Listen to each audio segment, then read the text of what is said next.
tanto el límite que le pusimos a las violencias machistas está resolviendo en nosotras y en nuestros espacios la violencia. ¿Todo es igual de escrachable o hay una escala de scratch? ¿Cómo validas, cómo invalidas? ¿No ve? O sea, ¿qué entendemos por esa cuestión de destruir? Y decía, ¿no queremos destruir?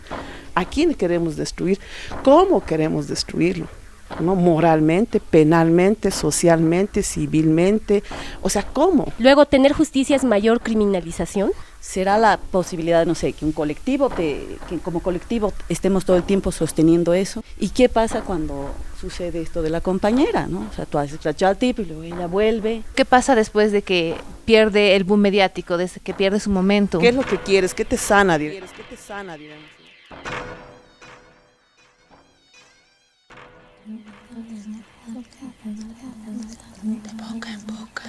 De boca en boca. De boca en boca. De boca en boca. Un podcast para desentrañar el escrache. Contra la apatía, contra la indiferencia, ha llegado el escrache a sacudir tu conciencia. Ha llegado la hora, llegó la hora a sacudir tu conciencia. Boca en boca.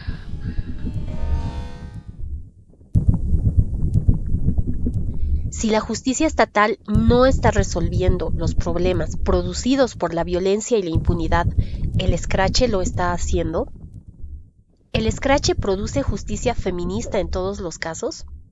¿Qué tipo de reparación buscamos con el escrache? ¿Puede el escrache asociarse a una venganza? Una daga de doble punta o una bomba sin fin específico. Una daga de doble punta. Una bomba sin fin específico. Son algunas de las palabras hechas cuestionantes que surgen cuando hablamos con compañeras que realizaron o acompañaron escraches. Y es que, aun con todas las potencialidades que vimos en el episodio anterior, los escraches están llenos de contradicciones y limitaciones. La delgada línea que puede convertir una denuncia pública en linchamiento o castigo punitivo es muy frágil. En este episodio llamado Una daga de doble punta, los límites del escrache, problematizamos la práctica del escrache a través de sus límites y contradicciones que se hacen visibles mientras se va desplegando. En esta sección anotamos algunas de ellas.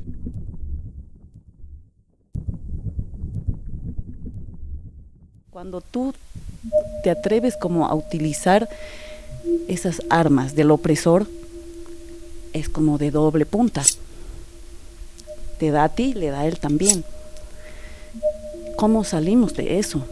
¿O cómo nos sostenemos en eso?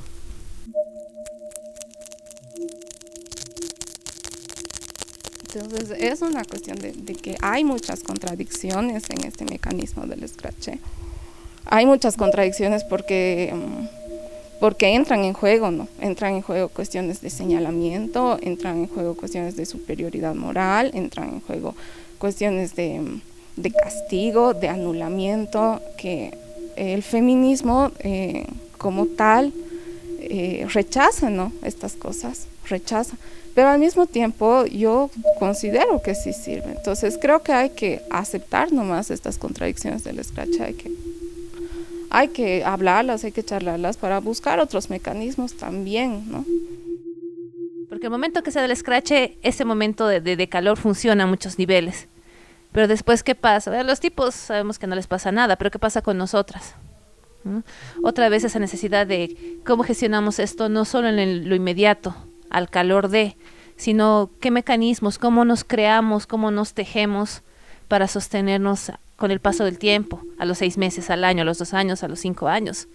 Porque las secuelas de los abusos no te duran 3 meses, sería maravilloso, pero generalmente te acompañan el resto de tu vida.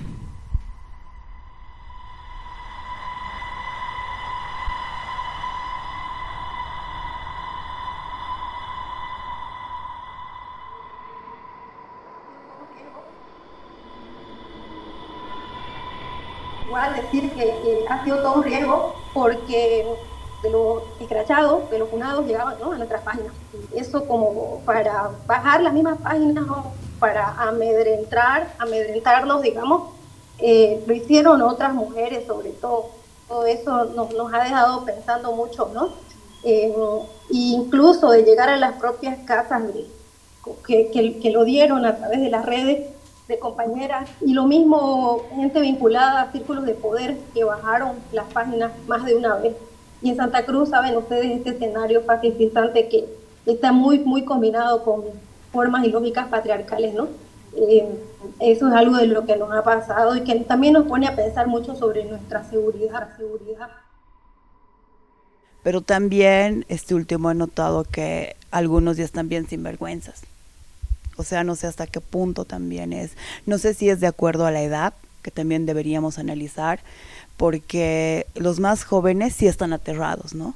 Y la gente mayor es la que está sinvergüenzamente. O estos agresores que también pues lo han usado, no sé, como una publicidad en beneficio de él, en beneficio de su espacio, como el Marco de la corporación, ¿no? Que para él es un orgullo estar escrachado. O el Kelka, ¿no? Que saca gorras que tiene ahí políticamente incorrecto, ¿no? Que a mí me parece como una agresión a lo que ha sido su escrache, digamos. En Sucre los tipos siguen como si nada.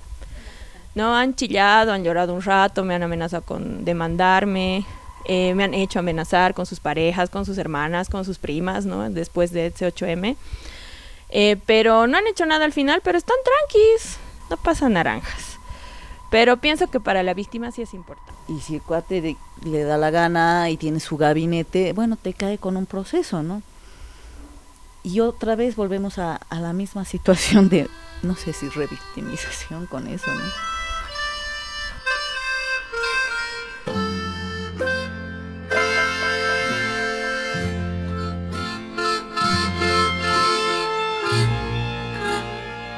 Cuando les escucho decir que, por ejemplo, le he escrachado, pero el tipo sigue haciendo las cosas sigue haciendo cosas culturales, sigue dedicándose a la política, al rock, a la música, qué sé yo, sigue haciendo esas cosas.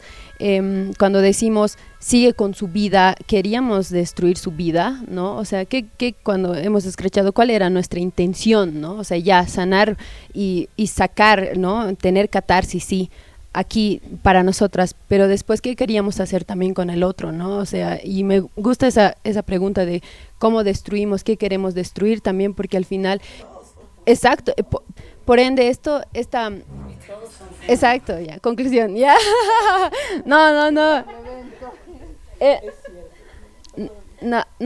es esa la conclusión, sino más bien que, o tal vez sí, ya, me confunden, ya, no, mentira, terminaba confundida. No, mentira, qué bien igual que nos riamos de estas cosas, pero siento que este tema del punitivismo, en serio hay que hablarlo. No se puede, para mí, como replicar algunas cosas que históricamente a nosotras nos han hecho, ¿no? Es decir, una casa de brujas, ¿no? Que me parece muy jodido, porque una casa de brujas está basado en un sistema totalmente capitalista, patriarcal, extractivista, colonialista, etcétera, ¿no? Entonces, sin lugar a dudas, yo creo que el Scratch es una herramienta que desafortunadamente lo que yo veo es de que el sistema, digamos, este neoliberalismo nos lleva a enfocarnos en lo que es la individualidad y a veces terminan siendo unas piñas de individual a individual, lo que creo que es que hay que evitar. Ahí mencionar es esto que los scratches, cuando se despolitizan y se convierten como en ejercicios de linchamiento o de cancelación, etcétera, pueden lograr también como anular las prácticas de compañeras que hacen scratches con procesos más acompañados, etcétera, Es ¿no? incómodo hablarlo, pero también en este uso y abuso del scratch en redes sociales hay denuncias falsas que también le restan mucha fortaleza a lo que hacemos las personas que le echamos más conciencia política al asunto. Sí hay mujeres, sí hay hombres que por vendetas personales hacen también su scratch y se revelan como denuncias falsas pronto. Y a ver, ¿cómo van a creer en esas cosas? Despolitizan movimientos que se han construido a través de años y confianza que se ha construido a través de años. Me resuena un poco esto de que se dice que el cuate ahora está feliz, viviendo tranquilo, está ahí libre, han pasado 2 años y ya el Scratch ya quedó en el olvido, ¿no? Y me resonaba mucho también la Pau que decía, pero ¿qué queremos? ¿Destruirle su vida? ¿Qué queremos con este Scratch, no? ¿Y qué pasa con esto de que quizás no está haciendo su vida y en el caso, por ejemplo, del Gerardo Canedo que hemos denunciado está muerto, ¿no ve? O de que ya no están, y al final es sacar al tipo del medio y saber que aún así sigue afectando, ¿no? ¿Cómo hacemos para recuperar estos pedazos y realmente hacer una reparación? Porque las compañeras, por más de que el tipo esté ahí libre, feliz o esté muerto, hay una afectación, ¿no? Entonces yo creo que la politización tiene que ir dentro de eso, ¿no? Después del Scratch. ¿Qué va a pasar con este Scratch? ¿Cómo solucionamos a esa compañera, ¿no? A esas compañeras. Cuando se escracha, las contradicciones invaden. No solo con preguntas en torno a lo que pasa o no con el agresor, sino también alrededor de lo que le provoca a quien escracha y entre las redes que sostienen la acción. ¿Qué pasa con nosotras cuando escrachamos? ¿Qué pasa con nuestras redes de afecto y organizaciones políticas? ¿Es posible escrachar sin castigar? ¿Qué hacer para que la práctica del escrache no se despolitice? Cuando el escrache se vuelve una ofensiva contra nosotras mismas, se profundizan los rasgos patriarcales de los modos como nos relacionamos y vinculamos entre mujeres y con el mundo. Entonces su doble punta, su doble sentido, se activa. ¿Qué hacemos para resolver los conflictos entre nosotras? ¿Cómo evitamos que el odio entre mujeres nos medie? ¿Qué hacemos para resolver las violencias machistas en nuestras comunidades extendidas? Estamos hablando todo el tiempo de la violencia de los hombres contra las mujeres, pero damos como por entendido que no hay violencia entre mujeres. ¿Qué pasa cuando el escrache se usa entre mujeres? Entre feministas. Siento que el Scratch está siendo súper superficial y que no solamente los manejamos las compañeras feministas en espacios feministas, sino también quien sea, ¿no? O sea, quien sea, quiero decir, machos dicen yo voy a subir una funa o yo voy a escrachar a alguien, ¿no? Y siento que esas cosas es una apropiación de prácticas que nosotras hacemos, ¿no? Pero ¿qué pasa en los colectivos, en los grupos políticos, ¿no? En el que tú has escrachado a alguien y sabes que tu hermana, tu compañera feminista aún así está habitando ese espacio, aún así le está hablando a ese tipo, aún así está compartiendo, ¿no? Y ahí te sale ese lugar de puta, ¿no? El feministrómetro. Hermana, ¿sí qué onda? Tú estás todavía compartiendo este espacio sabiendo que lo hemos funado, ¿no? Y ahí te surge eso de empezar a dejar de los espacios, y a mí me cuestiona mucho en mi práctica. Eso ha desembocado como un quiebre dentro del movimiento, porque han habido compañeras dentro del movimiento que tenían amigos ahí escrachados. Nos ha puesto en riesgo a muchas de las que hemos hecho la acción. Entonces ha habido como ese sentimiento de, o sea, como una pelea interna entre todas. Y siento que en algún momento, ese momento que hemos tenido se ha dividido un poco y nos ha marcado a todas, como un antes y un después. A veces no pensemos así en todo el buen sentido, así para todos y con todo el amor del mundo, que podamos ser las heroínas para escrachar a medio mundo, ¿no? O sea, creo que no, ese papel nos pone en un riesgo muy, muy, muy grande, y asumir denuncias que no son nuestras de pronto, no porque eres indiferente, no porque no te vale un pepino, no, porque si no, definitivamente, insisto, que para hacer los scratch también tiene que ser en primera persona, la compañera tiene que estar ahí. Nosotros no podemos hablar de la otra persona porque tal vez ni siquiera sabemos qué tipo de reparación o de justicia quiere. Pero ¿qué pasa cuando esta compañera que está sufriendo toda esta violación está a tal nivel de manipulación que su vida está en riesgo? Y más bien siento que el desvincularnos, decir no voy a hablar por ellas, es muy fácil, y eso también siento que no es tan político, ¿no? Realmente también algo polémico que puede ser, es que nos vamos a creer solamente por ser mujeres. O sea, yo lo planteo, ¿nos vamos a creer solo por ser mujeres? Yo siento que estos entramados entre nosotras sí es muy fácil reafirmarnos dentro de cierto tipo de escrache, pero fuera no es así. Se te viene todo, ¿no? Te excluyen a ti, te juzgan a ti, te joden a ti, etcétera. Entonces te viene todo. Y eso ha sido rico porque ha sido rupturas que te llevan, diremos, a mí, esas rupturas así tan ricas que nos han llevado a un movimiento de mujeres más rico, ¿no? Que más bien te separan, ¿no? De gente de la shit, pero viene toda una carga emocional muy, muy jodida, ¿no?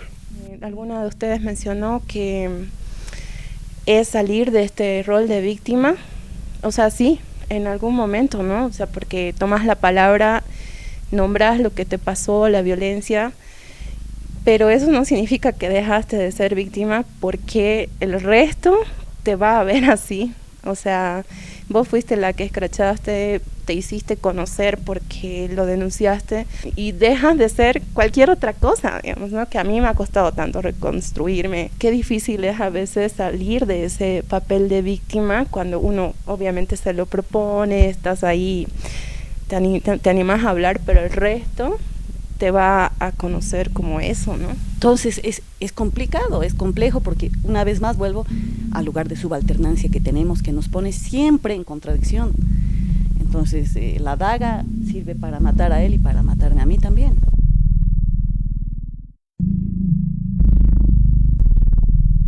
Ahora con la experiencia vivida me pregunto si es algo que se debería aconsejar o digamos complementar con, bueno, ¿sabes qué?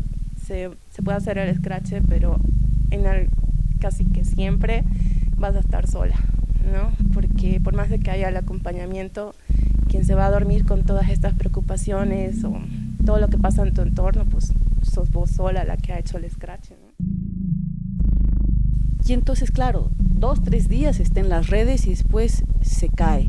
Y después cada una que ha escrachado tiene que poder sostener ante su contexto social político, ¿no? Con todo lo que implica, con la consecuencia. Y ahí no hay movimiento, ya no hay colectiva, no hay marcha, ¿no? Y entonces creo que esas son también como las limitaciones del escrache. O sea, puede ser un, es como un escupitajo, que te escupan en la cara, te ofende, pero ahí pasa. Te limpias y sigues, digamos, ¿no? Es cierto que tenemos que vivir nuestro duelo de forma colectiva, nuestro duelo de los amigos, nuestro duelo de los parientes, nuestro duelo de las hermanas que están apoyando, que vuelven, que retornan. Hay muchos duelos que se superponen, los duelos de nuestra vida antes del escrache, después del escrache, de nuestras redes, y eso creo que va mejor en comunidad. Como aún sin conocernos compartimos un compromiso ético de acuerparnos, de acompañarnos, de contenernos en los duelos, porque no es sencillo. O sea, el momento del escrache como tal, la acción es catártico, pero después te queda el dolor y te quedan las contradicciones, pero si no me hubiera pasado a mí, no me la creería. Si no hubiera sido él específicamente, si me hubiera contado otra persona que le han hecho esto, no me la creería, porque este era tan buen tipo, mi cuate. También tengo que violar para que me dé cuenta que realmente el tipo tiene potencial de violador. Y hacer el duelo de eso también son procesos largos. Entonces, en esas ideas de qué hacemos después del escrache, cómo gestionamos estas redes de contención, cómo hacemos estos mecanismos, ¿no? Cómo nos acuerpamos de forma consistente en estos procesos de duelo, respetando también el duelo de las otras personas, ¿no?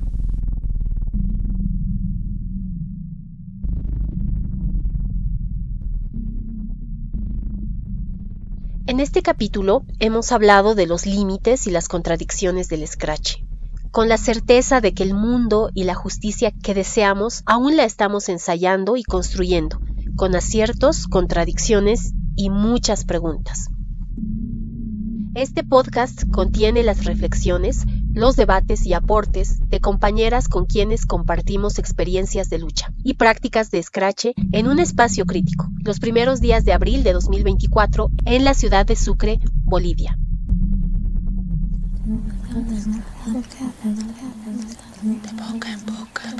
De boca en boca. De boca en boca. De boca en boca. Un podcast para desentrañar el escrache. Contra la apatía, contra la indiferencia, ha llegado el escrache a sacudir tu